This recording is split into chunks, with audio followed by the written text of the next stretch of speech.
surely the best way to handle things is openly and honestly, is it? What do you mean we could conspire together how to do them? No, they're just like sort of someone from a fairy tale, just wandering down the street. Oh, you think that there's some sort of corruption? Yes, that's part of the beauty of the plan. No. Yeah. Well, thanks, guys. They're also profiting from your poverty in the housing market as well, or in your inability to afford a home. BlackRock are benefiting. Here's how. So when you're accusing people of being conspiracy theorists or whack jobs, it's all on the internet. They're saying it out loud. This is not made up. I'm just reading these things out. I don't even do the research. I simply read it. What do you mean, business opportunity? Yeah, what you do is... what? Yeah. Oh, thanks, Hillary. So let's get into this thing.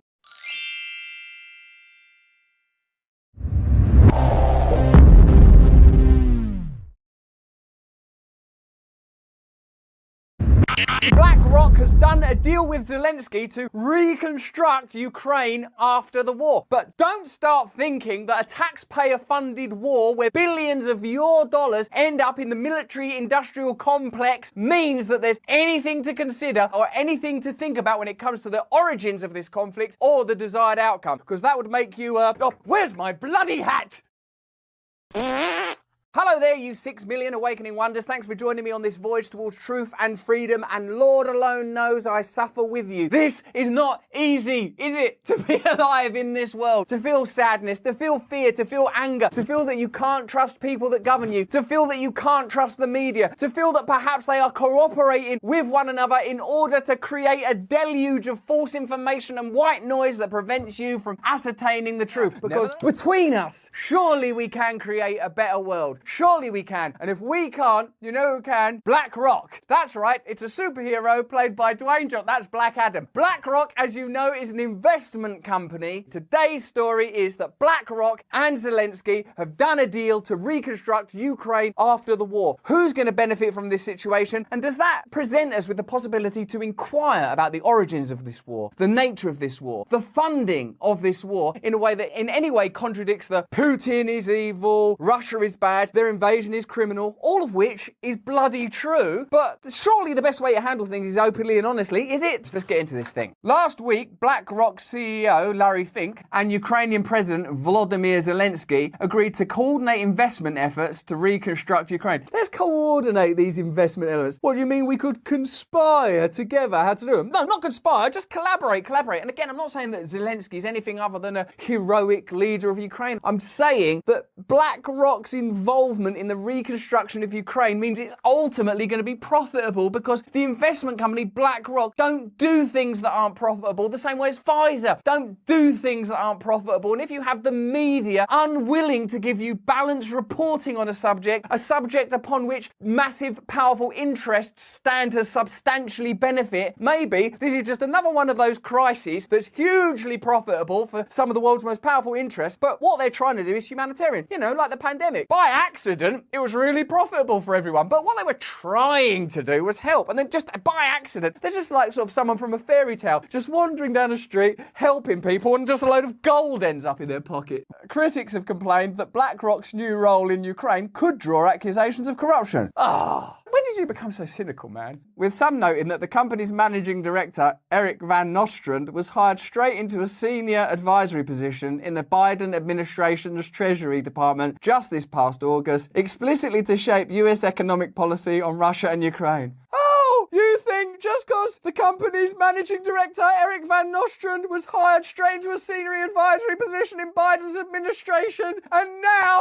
BlackRock are actually going to be actively involved in the reconstruction of Ukraine, that there's some sort of corruption? Eric Van Nostrand is a party coordinator that we booked to give you the best birthday party ever, and all BlackRock has ever wanted is for you to be happy. Others have noted that BlackRock is a top beneficial owner of shares in major arms manufacturers who are reaping immense profits from the war in Ukraine, with tens of billions invested in Lockheed Martin, Boeing, General Dynamics, Northrop Grumman and Raytheon. Okay, so what we're going to be doing is we're going to be spending a lot of American taxpayer dollars on buying arms to defend Ukraine from Russia, which will obviously escalate this conflict, meaning Ukraine will suffer critical critical damages and will need reconstruction. Oh my God, that's going to be expensive. Yes, that's part of the beauty of the plan, because we sell the weapons that mean that they get more bombed, and then when they need to rebuild Ukraine, guess who rebuilds it? Someone else? No, not someone else. Us! And guess who funds it? Someone else? Yeah, someone else. But BlackRock are not just profiting from the war in Ukraine that you're funding, they're also profiting from your poverty in the housing market as well. So whether it's in foreign overseas wars that America are not involved in, or in your inability to afford a home, BlackRock are benefiting. Here's how. A report from the Wall Street Journal over the summer claimed that BlackRock was one of several major investment firms causing distortion in the housing market. The report laid out how BlackRock and firms like it are using their massive amounts of capital to buy up single-family houses, jacking up prices in the process. So if you can't afford a home, if you suddenly find yourself owning nothing and not being quite so happy, recognize that's not just happened by accident, it's happened because of a convergence of interests has orchestrated it. In Houston, for example, the billionaire Fink reportedly accounts for 1/4 of recent home purchases. He's simply buying up entire neighborhoods and using them as rentals. BlackRock is helping create a permanent renters class, though it's long been understood that home ownership is one of the key elements to building wealth and maintaining the American middle class. When we spend all of our time arguing about the culture war, arguing about whether your values are traditional or progressive, arguing whether you want to be left alone because you're libertarian or you want to be left alone to identify in whatever way you want to identify, do you note that there is not much mainstream coverage of BlackRock acquiring entire neighborhoods, negatively impacting the housing market for ordinary Americans? Not only are the government not representing you by preventing something that could be prevented through the exertion of democratic power, if democratic power meant a centralized authority that acts on behalf of the people, that's what I thought it was meant to be, I don't know. Not only do they not do that, they're also employing party planner and friend to the poor, Eric Van Nostrand, to work right in the heart of the organisation. That's how tightly the convergences interlock. It's a lockstep system that disempowers you. So BlackRock gets paid by US taxpayers via the Ukrainian government to devise a plan that ensures the success of their future investments in Ukraine, made from money gained by making American housing unaffordable. With a deal like that for our financial and political elite, why would they ever want peace? Yeah, why would they? Why would they ever want peace? They're benefiting from every single angle. How many times do we do stories on this channel? Tell me, can you count them up? I'd love the research. Where it's like, oh, you pay for it when it's being funded, and then when it comes to the profits, you don't participate. How's that free market? How's that free market capitalism? That's communism right up until the bit where there's money involved. Then you lot, F off. In case you think you're listening to the words of a madman who was once in the film Sarah Marshall, have a look at Mitch McConnell, who I don't believe was in that film. And let's be clear, the reason that a big bipartisan majority of the American people and a big bipartisan majorities in Congress support continuing to assist Ukraine is not primarily about inspiring speeches. Well, if I can see that, you're the most boring person I've ever seen in my life. You're like a grey ice cream melting into my mind. President Zelensky is an inspiring leader, but the most basic reasons for continuing to help Ukraine degrade and defeat the Russian invaders are cold, hard, practical American interests. Actually, you've got to respect that. I thought they were covering it up. I thought we discovered it, but they're actually just saying it on the television. Cold, hard, practical American interest. When they say American, you might think, well, I'm American. They don't mean that. They don't mean you. You're not going to benefit. In fact, it's going to be worse for you because you're not going to be able to afford houses because BlackRock will use their investments elsewhere to bias housing markets not in your favour. There is no America. There's an elite strata of people that benefit from these things. And then there's American people and English people and Senegalese people and people all over the world getting royally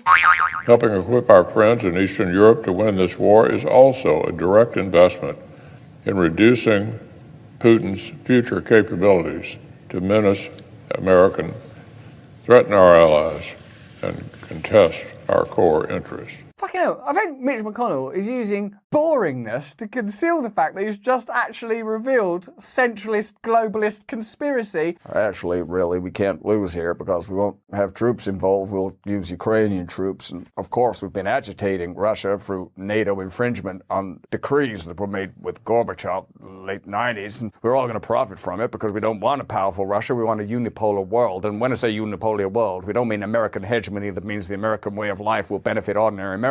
I mean American elites and American corporations mutual benefit. So when you're watching all this stuff on the news about the humanitarian disaster and people like huddled and people being bombed and Zelensky being braved and that flag in the bloody Congress being kissed, behind the stage there's all hedge funds. There's people on phones literally going, listen, you should probably invest right now in the reconstruction of Ukraine. It's going to be really profitable. Like I'm not 12, so I recognise what capitalism is. And I know that sort of stuff happens. But shouldn't that sort of just be plainly stated on the news by the mainstream media instead of them going, hey, listen, here's Zelensky rescuing a kitten in a blue and Lela flag. You're moronizing us. We're being imbecilized. We're being turned into total morons. We're being reduced to a state where Mitch McConnell can drizzle out a wad of doldrum and we don't even spot it as evidence that the whole system is corrupt and cracked. Since the invasion, Ukrainian dollar-dominated bonds, which were issued as part of its 2015 debt restructuring, have been trading at around 25 cents on the dollar. This reflects the high risk of default, but also means that if Ukraine continues to make its debt payments, Western bank and hedge funds could make profits of 300%. The response of multilateral institutions has been to give even more loans to Ukraine. These new loans have been piled on top of Ukraine's already unsustainable debts. If Ukraine are leveraging that amount of debt,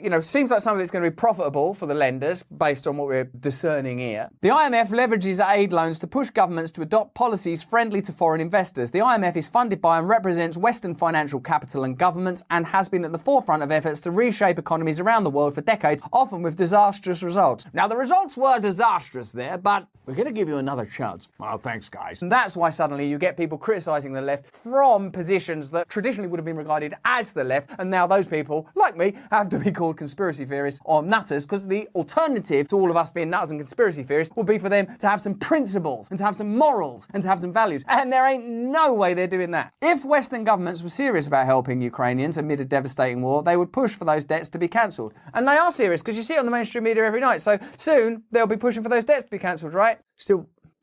I'm sure they're pushing for the debts to be cancelled. Perhaps a brief glance at history will tell us that things of this nature continually happen. Here's your friend and mine, Hillary Clinton, offering up economic opportunities in the aftermath of the illegal and devastating, duplicitous and deceitfully achieved Iraq War. Iraq has one of the largest customer bases in the entire Arab world. Customer bases? They just had a war. Well, they said there was weapons of mass destruction. There were no weapons of mass destruction. This is one of the best customer bases. And what about all these dead children? Dead customers. It has one of the world's largest supplies of oil, and it has one of the best educated workforces in the region. Oh my God, that's so disgusting, isn't it? They're really well educated. Also, a lot of them are feeling a bit vulnerable and a bit bombed at the moment, so they'll be extra keen to really put their shoulder to the grindstone. Today, Turkish, Chinese, French, Jordanian, Iranian companies are lining up to do business.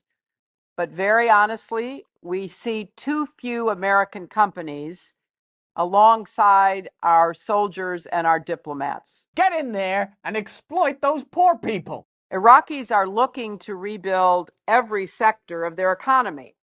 Not only their oil sector, but agribusiness, transportation, housing, banking, and many others.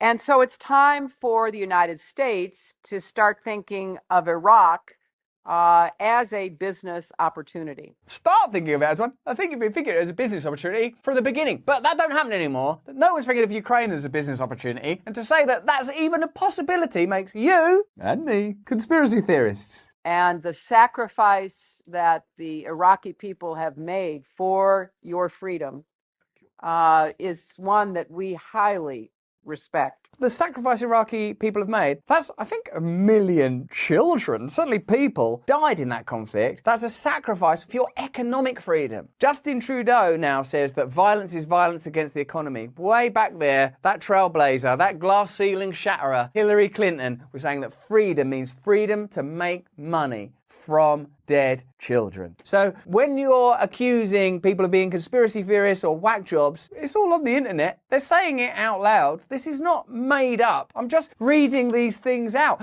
I don't even do the research. I simply read it. What do you mean, business opportunity? Yeah, what you do is you take the tax payments of American public, and then you say it's because of a war. Yeah. And then all these companies make a load of money. Oh, thanks, Hillary. But that's history. That's 20 years ago. None of those people in positions of power now, and none of those systems continue to exist. The IMF, BlackRock, all of those kind of secretive, clandestine relationships, big organizations, unelected global bodies, none of that's going on anymore. All you need to know is Putin is a really, really bad person. And that's basically all you need to know. Don't think anymore. Stop thinking. Sit down, eat some food that's bad for you, watch some TV that's bad for you, forget about joy, forget about God, forget about love, forget about ever having a connection to nature or building a life that has any purpose or meaning. Just sit down and shut up and eat your bills. Let me know what you think about this story. What is being revealed about how we should communicate, about the nature of truth, about the nature of power. All of the same questions keep arising, almost as if there is an ulterior system that's operating that leaves clues and traces that are available to anyone if you watch them on the TV saying it.